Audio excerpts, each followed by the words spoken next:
Breckenridge Brewery started in '89 up in the town of Breckenridge. Richard Squire, our founder, was a beer connoisseur that couldn't find good beer in the town of Breckenridge, so he decided to start making his own. The first 2 batches of Breckenridge beer were made in his house. Then he opened the pub up in Breckenridge. The first beer he ever brewed was the oatmeal stout, and then the second brew was the Avalanche, which is our most popular beer.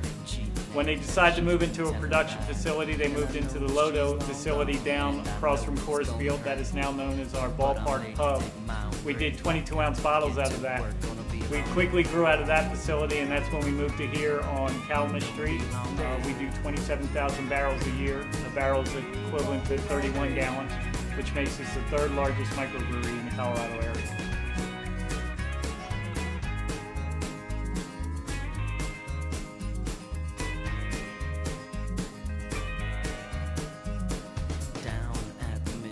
Talking about cutting costs. Men in fancy suits don't want to lose what they got. The boss, he comes up to me and says thanks for all your time. And now I find myself on the unemployment line. Gonna be a long day. Gonna be a long day. Gonna be a long day. Hi, welcome to Breckenridge Brewery. Today your tour guide is John Jordan, our quality assurance brewer.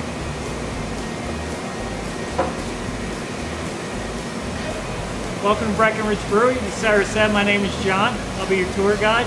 Follow me down to the brew house and we'll get the tour started.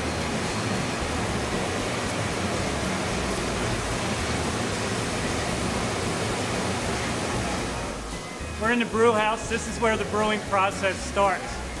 Out back we have a 100,000 pound grain silo. That grain silo is filled with 2-row pale malt. 2-row pale malt is the base to every brew in every brewery, microbrewery in the industry. 2-row pale malt is like flour is to a cake. It's how you start your recipes and the process. This is what 2-row pale malt looks like. We also use many varieties of malts that give the beer its flavor and its color. This is a black malt, and if you're familiar with the oatmeal stout here at Breckenridge Brewery, this is obviously where that beer gets its color and flavor from. Now in between these 2 malts, there are many varieties of caramel malts, and that's where the Avalanche gets its red hue from, and the color and flavor and the sweetness in that beer.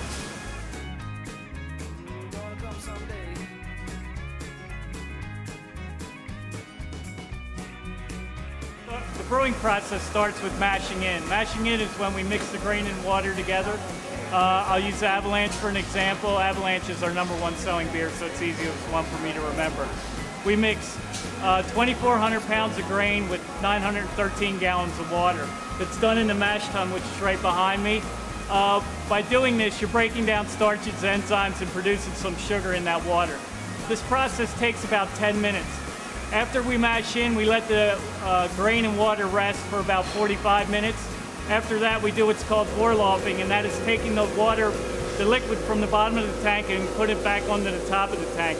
And what this does is it makes the grain bed act like a filter, so when you move the liquid from the mash tun into the next vessel, you're not pulling any of the grain husks over, which would cause off flavor in your beer.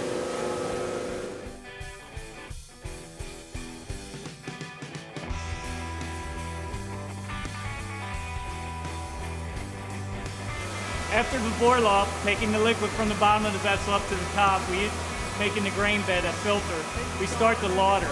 The lauter is taking the liquid from the mash tun into the kettle. This takes about 2 hours. While we're lautering over or transferring over into the kettle, depending on the recipe and the beer that we're brewing, we actually drop water on top of the mash again, and that is also getting some sugar and starches out of the grain that's left behind. Once we get the kettle full, we boil most of our beers for 90 minutes, and this is the process. This is the stage of the process where we add the hops. Hops originally came into beer because they are a natural preservative. Hops are what give you that floral aroma and that bitterness to your beer. Most of our beers, like the Avalanche, we do 2 hop additions. The 471 Double Pale Ale, we actually do 5 hop additions. Pale ales are obviously a lot hoppier than your basic amber ale or Avalanche. After the boil, we go into the whirlpool. And the whirlpool basically is what it sounds like. It's a vessel that When we send the liquid in, it goes in on an angle and it actually spins in that tank. And the reason we do that is we just spent 90 minutes boiling out a bunch of proteins and stuff that you don't want in your end process. By spinning it in that tank, all the proteins and coagulants end up in the middle of the vessel. So when we go into the next stage of the process, we're not pulling any of that into our fermenter.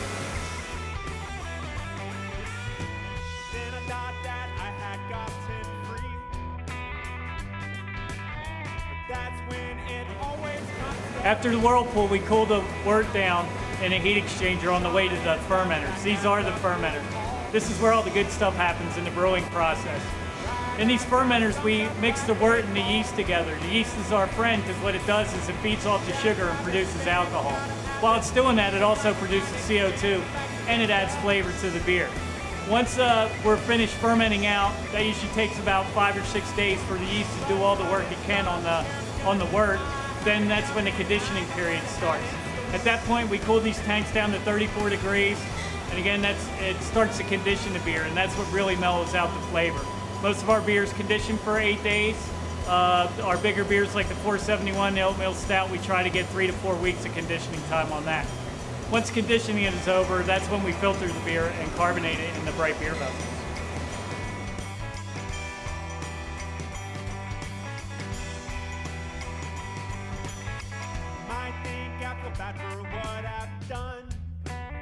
After fermenting and conditioning, we filter our beer, all except the agave wheat, which is an unfiltered wheat. The filter is this vessel over here. Basically, we fill it with beer, dose it with some diatomaceous earth. That's DE. DE is a real fine, pure powder. If you look at it under a microscope, it actually looks like a million tiny little crustaceans. There's screens in the filter to catch all that DE on it. Once that DE is packed on the screens, the beer gets filtered through it. So it's actually getting filtered through the screen. Here's an example of filtered beer compared to an unfiltered beer. This is our Summer Bright. This is the agave wheat. Almost the same recipes, but this will just show you what the filter does. Once the beer is filtered, that process takes about 2 hours. We fill a bright beer vessel. In the bright beer vessel is where we carbonate our beer. We actually have stainless steel tubes in there with a million tiny little holes in it. We force CO2 through those tubes, bubbles up in the beer, eventually getting caught in it. And that's what gives beer its foamy characters in the head.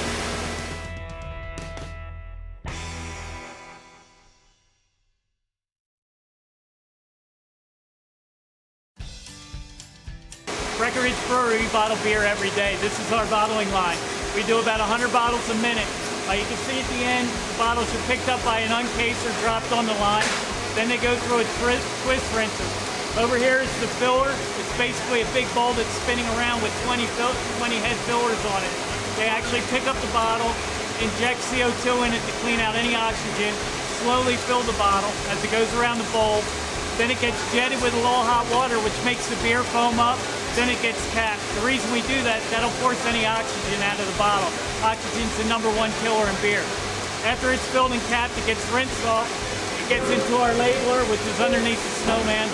It goes through the labeler, gets the labeler put on it, and then at the end of the line, there's a guy that actually takes the bottles off by hand. It doesn't sound too hard, but 100 bottles a minute. You're there all day just grabbing bottles off the line. It's probably the hardest job here at the brewery.